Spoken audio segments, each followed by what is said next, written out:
Hey, what's up? This is a video response to Ed's Friday poll. I need to hurry up and upload this before it returns next Friday. But yeah, this is concerning Exia, I guess, and I guess the question is, uh, how do I feel about Exia, the model kits, or would I recommend it to someone? Is it a flavor of the month kind of model kit or design or whatever? And honestly, I could tell anyone, I could recommend Exia to anyone. There's a super deformed Exia, and super deforms. If you're into super deforms, you know that super deforms usually need a lot of paint work. Super deforms are either play value model kits or build value model kits, and well, if you're a fan of both, I think Exia is a great one to go for because Exia doesn't have too much of articulation. It is detailed and it does require a lot of painting. The Exia Super Deform, I think not the first release, but I think the second release, the Exia Repair 2 Super Deform. I don't know. It's one or the other, but it's definitely not the first Exia release.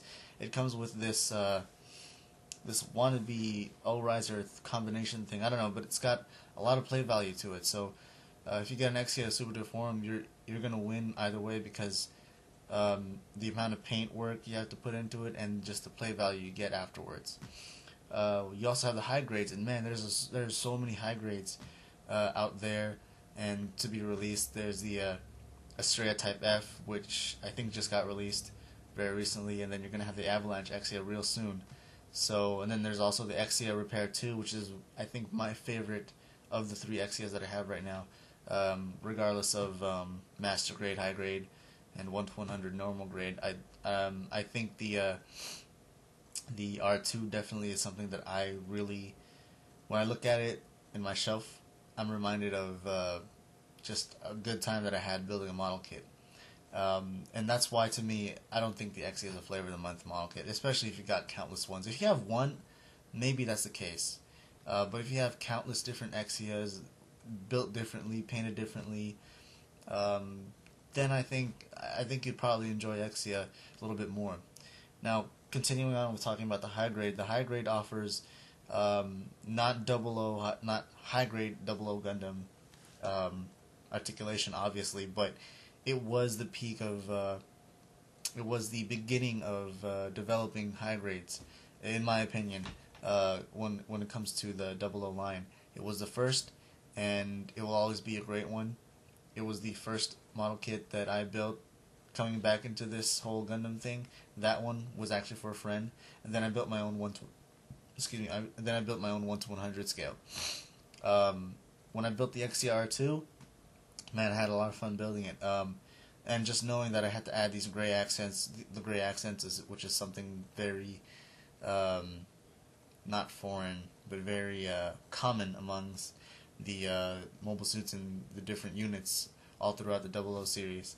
And I don't know, I really think it adds some detail to it, and being able to work with the clear parts, the GN condenser areas for Exia and all the other Season 1 Double O high grades, especially with the Double O Gundam, I think those can really add a plus to the customization factor, because you can go with green like usual, you can go with yellow, gold, silver, just any different kind of color combinations you want to work with. It's all personal preference, and personal preference definitely is a key when it comes to customizing things. So there's another reason to enjoy the Exia platform. The 1 to 100 scale version, I don't know how common they are to come across nowadays, but that also is a great platform. If you're not into the smaller Exias, well, there it is right there. If you're into the bigger 1 to 100 scale normal grades, then if you can find one at a good price, and normally they are a good price anyway, but that's also a good one to have because it pretty much mocks the high grade articulation, except for the leg area with the separate hip joints, and the high grade doesn't have a double jointed elbow bend, while the 1 to 100 scale does. So, in a sense, they're pretty much the same with a few switch arounds here and there, but it's still a great platform. And for those of you who have them, know what I'm talking about. There's also the 1 to 100 Estrella Type F, and the Avalanche. Yeah, there's also the Trans Am color one. So many different options. Now the Master Grade, which just got a Trans Am treatment with a red LED unit.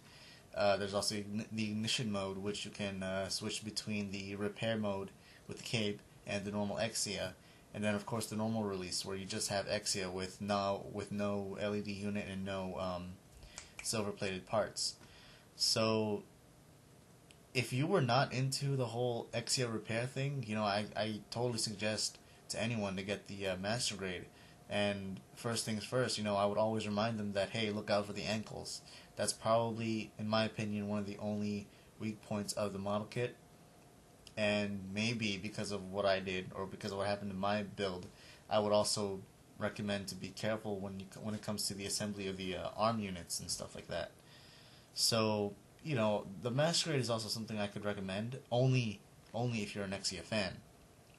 So, to break it down, I would definitely, without hesitation, recommend someone, a beginner and an intermediate, at every single modeling level. I'd recommend an Exia model kit to them. There's totally a whole lot out there. There's like I said, super deforms. There's a whole bunch of high grades. There's the 3 or 4 forms in the 1 to 100 normal grade line, and then of course there's the 3 versions of the Master Grade.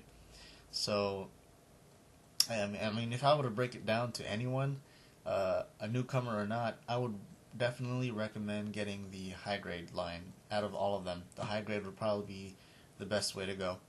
Whether you're into the 1 to 1/44 scale or not, they're great platforms to start with. They're great platforms to practice your painting with, and they're definitely, for the pros, they're definitely great for customization and just being able to add your own flair to it, or really making your own. So there you go. I really don't think Exia is a flavor of the month thing. That really only depends on how much work you put into it, because, like I said, whenever I look at my Exia Repair 2, I'm always reminded of a time that I really had fun building a model kit and painting it and things like that. So, well, that's just my take. I don't know what everyone else has to say about that, but that's how I feel about Exia. Not preferably, but personally, I love the high-grade 00 Gundam platform, and that's probably something I'll talk about later on in my own video poll question thing. So with that, thank you guys for watching, and I'll catch you guys later.